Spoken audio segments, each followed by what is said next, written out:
Hello and welcome to Runkle of the Bailey. My name is Ian Runkle. I'm a Canadian criminal defense and firearms lawyer. Recently, a video was posted online showing a bunch of people waving guns around at a wedding, and they apparently decided to film this themselves, and this got shared around. Now, lots of people online said, hey, there's no way this is in Canada. This is not, a Canadian video. This has got to be filmed overseas. And I immediately went, no, I'm pretty sure that's Canadian, and I'll be able to explain why as we go through the video. So, it's since been determined that this was in Surrey because the police have gone and seized a bunch of firearms. We've got an article here from CTV News Vancouver. I'll link that in the description below.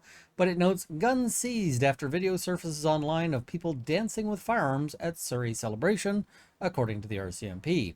And so basically the RCMP determined where this was, and they say that they recovered or they seized several firearms from the property owner, and they're still investigating to determine what charges they should lay and so forth.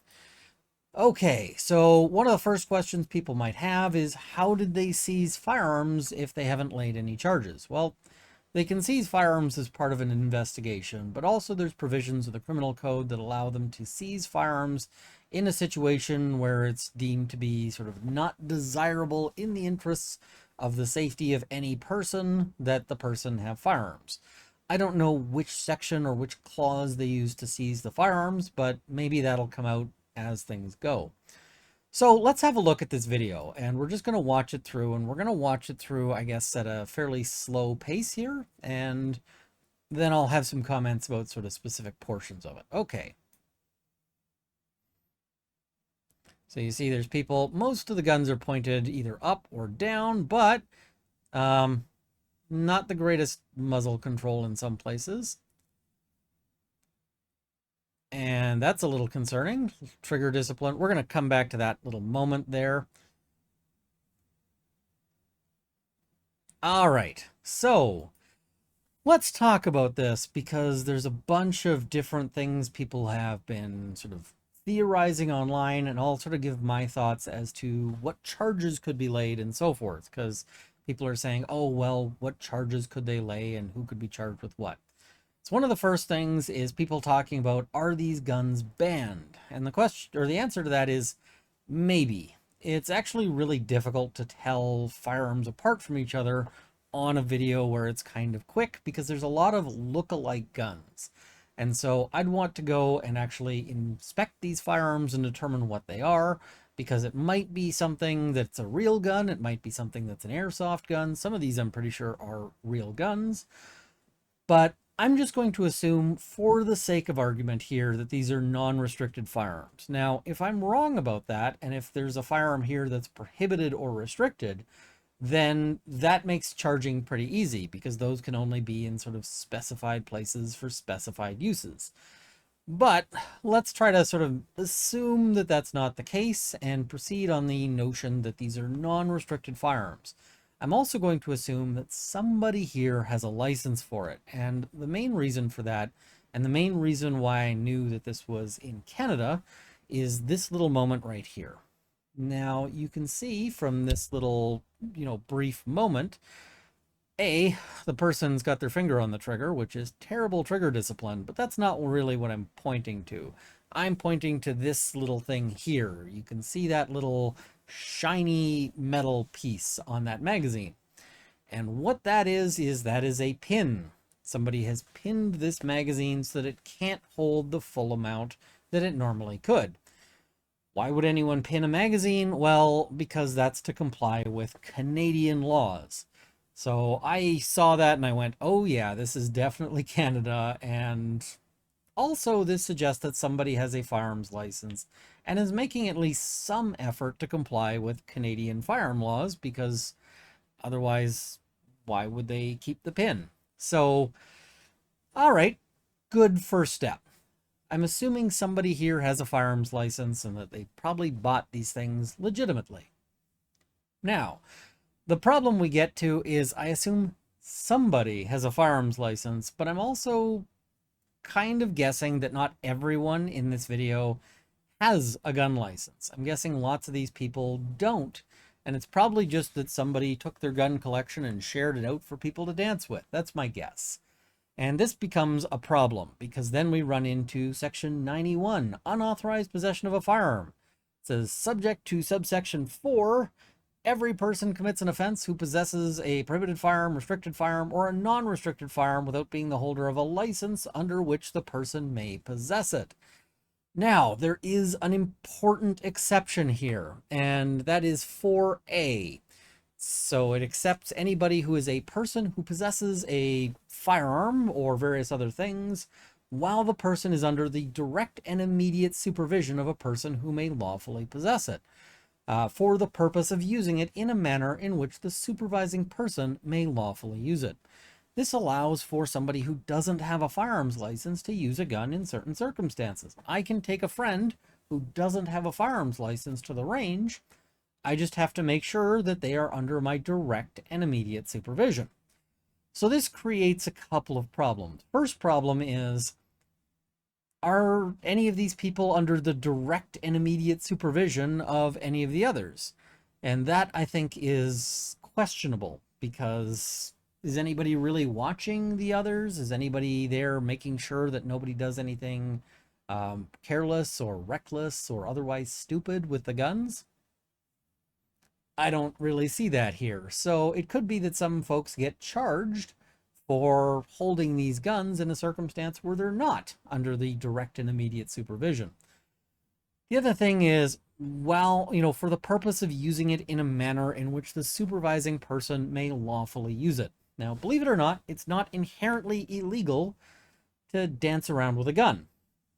It's not actually inherently unlawful to do that, unless you're doing it in a fashion that is careless or otherwise illegal. And we get into some issues here. Some people have tried to say online, I've seen people say that we could see charges of careless storage or storage, transport, etc., contrary to regulations. We're not going to see those because these are not actually being stored. You can clearly see them in use here, and use is different than storage, so we're not going to see that. But are they being used carelessly? That is a bit of a more difficult question. There is an offense for careless use of a firearm. And here we have a problem of, well, do we know if these guns are unloaded or loaded? Do we know if anyone checked? Keep in mind, the burden of proof is on the prosecution. So if we don't know, then we may have doubt as to whether or not this was careless. But we do run into some other problems. You can see a couple of moments where these guns are pointed at someone. And pointing a firearm is itself a crime. Section 87 of the Criminal Code, pointing a firearm. Every person commits an offense who, without lawful excuse, points a firearm at another person, whether the firearm is loaded or unloaded. Now, you might be thinking, well, nobody's really pointing it at anybody. They're just kind of swinging the guns around. And the thing is that pointing a firearm, the case law on that is more than just what you think of, like pointing the gun and actually, aiming it at a person. Pointing a firearm can also include swinging it around and being, incautious as to where it might go. If you swing a gun through a room of people and it muzzles all of those people and you flag several people, that's actually the offense of pointing a firearm in Canada. So the careless person at the range might actually be committing a crime. All right, so that one I think we can establish here. We've got a couple of moments. We see here that's concerning. That looks like pointing a firearm to me. And we see this other moment right here. And also right here. Yeah, those are concerning. So I think that they'd have a good case on the pointing a firearm in those circumstances.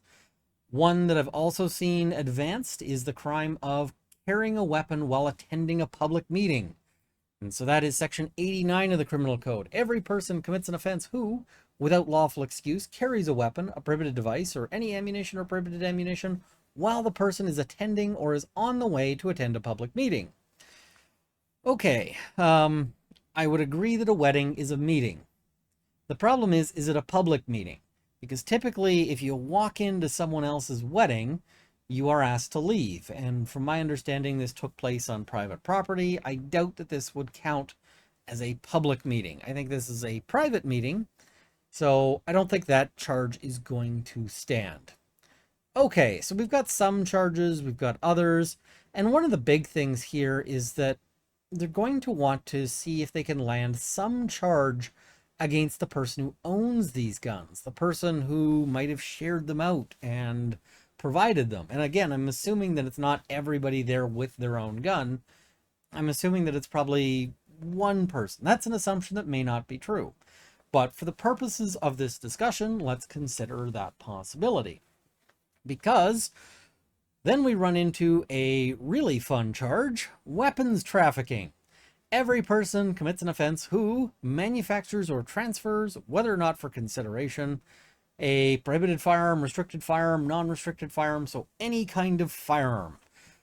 Okay, and that is knowing that the person is not authorized to do so under the Firearms Act or any other act of Parliament or any regulations made under any act of Parliament.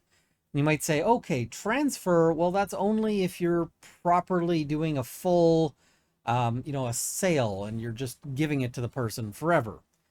But that's actually not what transfer says in the criminal code. Transfer in the criminal code means sell, provide, barter, give, lend, rent, send, transport, ship, distribute, or deliver. So if you lend a gun to somebody or provide a gun to somebody and you're not authorized to do so, then you can face that weapons trafficking charge. Now, the weapons trafficking charge is actually a fairly heavy charge to impose in a circumstance like this because it's actually got some pretty serious punishment. It includes a mandatory minimum sentence if it's a prohibited firearm, restricted firearm, or non-restricted firearm of 3 years in prison for the first offense. And for a second or subsequent offense, 5 years in prison. Now, I actually think that this would be a decent case for making an argument as to the unconstitutionality of the weapons trafficking mandatory minimum. I don't know if that's been struck down. I'd actually have to look and see on that one. But just with the law in the criminal code, it says mandatory minimum. So, yeah, that is a problem here. And it could create some real issues for the person involved in this. Now, some people have commented as to, issues of like national politics and so forth. I don't know why these people have the guns. I don't know who they are. So I've seen some theorizing about that. I'm not going to get into that at this point until we know more. But right now, as I said, it doesn't appear that any charges have been laid. And so we'll have to see sort of what comes of that. But I do see a basis for criminal charges here for several of the people in this video, and possibly all of them, but at least some of them. It is a concerning video. And the thing is that this possibly could have been done right. There is potentially ways that you could, if you really wanted, dance with guns at a wedding. It's not the case that that is always going to be a crime, but at least sometimes it might be. It's also just not a great idea. I mean, you post something like this online and you're just basically baiting the police and saying like, hey, bet you can't figure out what to charge you with or charge me with, and the police may take that bet. So we'll see. I'm going to try to follow this one and see what happens, but it might be a little difficult because no names have been released at this point, so we'll have to try to track down what's going on and figure it out as we go. Anyway, if anybody sees any updates, please feel free to send me a message and let me know, because I'm going to be curious, but those are sort of my initial preliminary thoughts, along with don't do this. Bad idea. And if you really have to, don't film it and post it online. Even worse idea. The whole don't self-snitch thing is good advice. And lots of people these days are self-snitching on YouTube and Facebook and all the things. So I'm careful about what I post online. Maybe you should be too. Anyway, thank you for watching. I hope you found this to be interesting or educational. Please like this video, share it with your friends, subscribe to see more content. I also want to thank my Patreon supporters at the $50 level: Cielo, CCFR, PJs Forever, Canada's National Firearms Association, and the Canadian Shooting Sports Association. And at the $20 level, Mark, Lindsay Metcalf, Larry Kalniak, Kyle Fox, Drunkle of the Baileys, Cameron Johnson, Andrew Elsich, and Dorky Dane. Thank you as well to my $10 supporters who will be in the crawl immediately following. Thank you for watching. Hope this has armed you with knowledge. See you next time.